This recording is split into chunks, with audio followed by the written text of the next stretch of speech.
Hello friends, welcome back to my channel. എല്ലാ കൂട്ടുകാർക്കും അയാൻസ് വേൾഡിലേക്ക് ഒരിക്കൽ കൂടി സ്വാഗതം. ഇന്ന് ഞാനൊരു സ്വീറ്റിൻ്റെ റെസിപ്പി ആയിട്ടാണ് എത്തിയിട്ടുള്ളത്. അപ്പോൾ നേരെ വീഡിയോയിലേക്ക് പോകാം. എന്താണ് ഇന്നത്തെ റെസിപ്പി?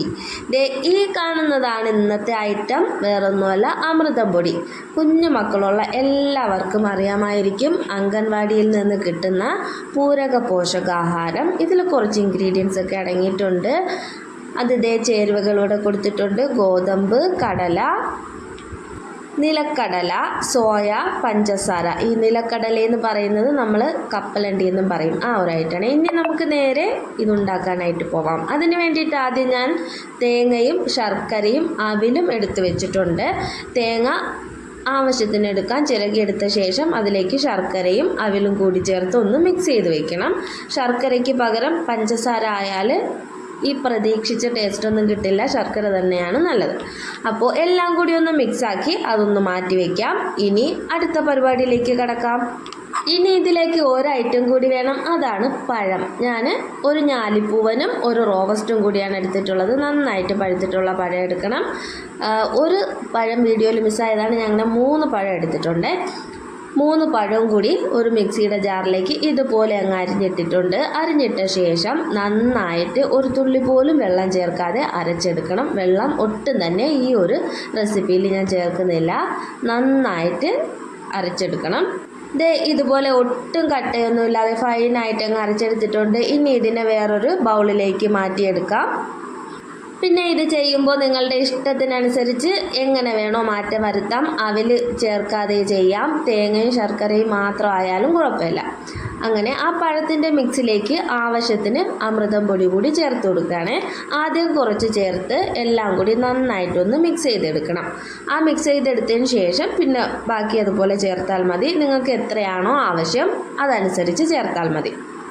ചപ്പാത്തിക്കൊക്കെ മാവ് കുഴിക്കുന്നത് പോലെ ആ ഒരു കട്ടിയിൽ കിട്ടണം. ആ ഒരു കൺസിസ്റ്റൻസിയിലായി വരുന്നത് വരെ മാവ് ചേർത്ത് ഇതുപോലെ ഒന്ന് മിക്സ് ചെയ്ത് എടുക്കാം. അവസാനം കൈകൊണ്ട് കുഴച്ച് ഒരു ബൗളാക്കിയിട്ട് എടുത്ത് വെച്ചാൽ മതി. ഈ ഒരു പരുവത്തിനാണ് കിട്ടിയിട്ടുള്ളത്. ചപ്പാത്തി മാവിൻ്റെ അതേ ഒരു പരുവത്തിന് കിട്ടിയിട്ടുണ്ട്. ഇനി ഇതിനെ വാഴയിലയിലേക്ക് പരത്തിയെടുക്കാം. ഇപ്പോൾ എന്താണ് റെസിപ്പി എന്ന് മനസ്സിലായില്ലേ? ഇലയടയാണ് ഉണ്ടാക്കുന്നത്. കറക്റ്റ് ഇലയടയുടെ അതേ ടേസ്റ്റ് തന്നെയാണ്. അമൃതം പൊടി കൊണ്ടാണ് ഈ ഒരു റെസിപ്പി ഉണ്ടാക്കിയതെന്ന് വിശ്വസിക്കാനേ പറ്റില്ല. എന്ന് വെച്ചാൽ ആ അമൃതം പൊടിയുടെ ഒട്ടും ടേസ്റ്റ് ഇതിൽ വന്നിട്ടില്ല. ഫുള്ള് ആ പഴത്തിലാണല്ലോ നമ്മൾ ഈ മാവ് കുഴച്ചെടുക്കുന്നത്.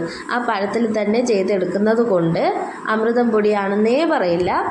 അപ്പോൾ അമൃതം പൊടി കഴിക്കാത്ത കുട്ടികൾക്കൊക്കെ ഇതുപോലെ ഒന്ന് ചെയ്തു കൊടുത്താൽ എന്തായാലും അവർ കഴിച്ചോളും. കുട്ടികൾക്ക് മാത്രമല്ല, മുതിർന്നവരും കഴിച്ചോളും.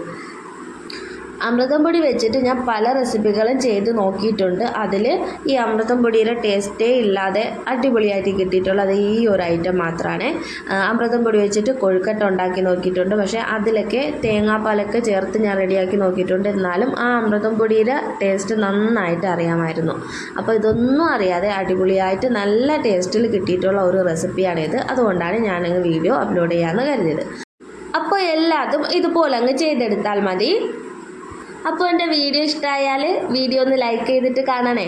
അതുപോലെ തന്നെ എൻ്റെ ചാനൽ സബ്സ്ക്രൈബ് ചെയ്യാതെയാണ് കാണുന്നതെങ്കിൽ ഉറപ്പായിട്ടൊന്ന് സബ്സ്ക്രൈബും കൂടി ചെയ്തേക്കണേ. തൊട്ടടുത്തുള്ള ബെല്ലൈക്കണും കൂടി ഒന്ന് പ്രസ് ചെയ്തേക്കണം. എന്നാൽ മാത്രമേ ഞാനിടുന്ന വീഡിയോസിൻ്റെ എല്ലാ നോട്ടിഫിക്കേഷൻ കറക്റ്റായിട്ട് നിങ്ങളിലെത്തുകയുള്ളൂ.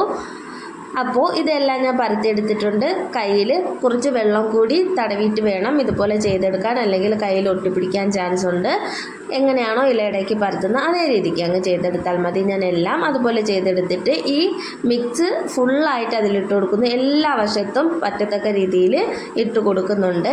എന്നാൽ മാത്രമേ ആ ഒരു കറക്റ്റ് ടേസ്റ്റിൽ കിട്ടുള്ളൂ. അപ്പോൾ അതുപോലെ അങ്ങ് ചെയ്തെടുത്താൽ മതി.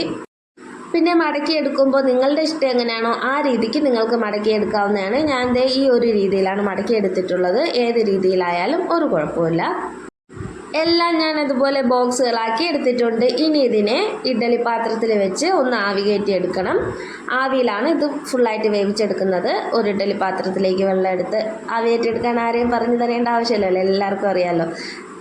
എങ്ങനെയാണോ ചെയ്യുന്നത് അതേ രീതിക്ക് അങ്ങ് ചെയ്തെടുത്താൽ മതി. ഞാൻ എല്ലാം കൂടി ഒന്ന് ഇതിൽ വെച്ച് ആവിയേറ്റി എടുക്കുന്നുണ്ട്. ഒരു 20 മിനിറ്റ് എങ്കിലും വേവണം. കാരണം നല്ല കട്ടിക്കാണ് മാവ് മിക്സ് ചെയ്തെടുത്തിട്ടുള്ളത്. അപ്പോൾ 20 മിനിറ്റ് ആയപ്പോൾ എനിക്ക് നന്നായിട്ട് വെന്ത് കിട്ടിയിട്ടുണ്ട്. അടിപൊളി ടേസ്റ്റാണ്. എല്ലാവരും ഉറപ്പായിട്ടും ഒന്ന് ചെയ്ത് നോക്കണേ. അപ്പോൾ ഒരു 20 മിനിറ്റ് കൊണ്ട് തന്നെ എനിക്ക് റെസിപ്പി റെഡിയായി കിട്ടിയിട്ടുണ്ട്. ഈ അമൃതം പൊടി എങ്ങനെ ചെയ്ത് കൊടുത്താലും കഴിക്കാത്ത ഒത്തിരി കുട്ടികൾ കാണും. അപ്പോൾ അവർക്ക് ഇതുപോലെ അങ്ങ് ചെയ്ത് കൊടുത്താൽ മതി. അമൃതം പൊടിയാണെന്ന് പറയുകയും വേണ്ട. അപ്പോൾ അവർ മനസ്സിലാക്കത്തുമില്ല. എന്തായാലും ഒട്ടും മനസ്സിലാവില്ല. എന്തായാലും നിങ്ങൾ ഒരിക്കലെങ്കിലും ഇതുപോലെ ഒന്ന് ചെയ്ത് നോക്കിയിട്ട് ഫീഡ്ബാക്ക് അറിയിക്കണേ. ഇതുപോലെ ചെയ്ത് കൊടുക്കുമ്പോൾ വളരെ ഹെൽത്തിയാണ്, അതുപോലെ ടേസ്റ്റിയാണ്. അമൃതം പൊടി വെച്ചിട്ട് തന്നെ പലതരം പലഹാരങ്ങൾ ഉണ്ടാക്കാൻ പറ്റും. ഞാൻ കട്ട്ലറ്റും ഉണ്ടാക്കി നോക്കിയിട്ടുണ്ട്. അതും സക്സസ് ആയ ഒരു റെസിപ്പിയാണ്. ഉടനെ തന്നെ ഞാൻ അപ്ലോഡ് ചെയ്യുന്നതായിരിക്കും. അപ്പോൾ എന്തായാലും എൻ്റെ വീഡിയോ കണ്ടുകൊണ്ടിരിക്കുന്നവർ വീഡിയോ ഇഷ്ടമായാൽ ലൈക്ക് ചെയ്യാൻ മറക്കരുത്. അതുപോലെ തന്നെ പ്രീവിയസ് വീഡിയോസ് കണ്ടിട്ടില്ലാത്തവരാണെങ്കിൽ ഒന്ന് പ്രീവിയസ് വീഡിയോസും കൂടി എടുത്ത് കാണണേ. കുക്കിങ്ങിൻ്റെ മാത്രമല്ല ഷോപ്പിംഗ് വീഡിയോസും ഞാൻ ഇതിൽ ചെയ്തിട്ടുണ്ട്. ഈ വീഡിയോയുടെ തൊട്ട് മുമ്പ് ഞാനൊരു ഷോപ്പിംഗ് വീഡിയോ ആണ് ചെയ്തിട്ടുള്ളത്. ആ വീഡിയോ കാണാത്തവരൊന്ന് എടുത്ത് കാണണേ.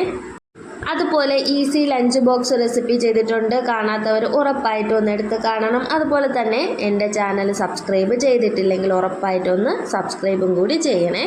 അപ്പോൾ ഇന്നത്തെ റെസിപ്പി എല്ലാവർക്കും ഇഷ്ടമായെന്ന് കരുതുന്നു. ഈ ഒരു അടിപൊളി റെസിപ്പി എല്ലാവരും ഒന്ന് ട്രൈ ചെയ്ത് നോക്കണം. ട്രൈ ചെയ്ത് നോക്കിയിട്ട് എന്താണോ നിങ്ങളുടെ അഭിപ്രായം അതൊന്ന് കമൻ്റായിട്ട് അറിയിക്കാനും മറക്കരുത്. അപ്പോൾ ഇന്നത്തെ റെസിപ്പി ഇത്രയേ ഉള്ളൂ. ഇന്നത്തെ ഈ ഒരു കിടിലൻ റെസിപ്പി എല്ലാവർക്കും ഇഷ്ടമായെന്ന് പ്രതീക്ഷിക്കുന്നു. അപ്പോൾ ഇന്നത്തെ വീഡിയോ ഇത്രയേ ഉള്ളൂ. എല്ലാവർക്കും നല്ലൊരു ദിവസം ആശംസിച്ചുകൊണ്ട് വീഡിയോ നിർത്തുന്നു. Okay, tata, bye bye. Bye Ayaan's world.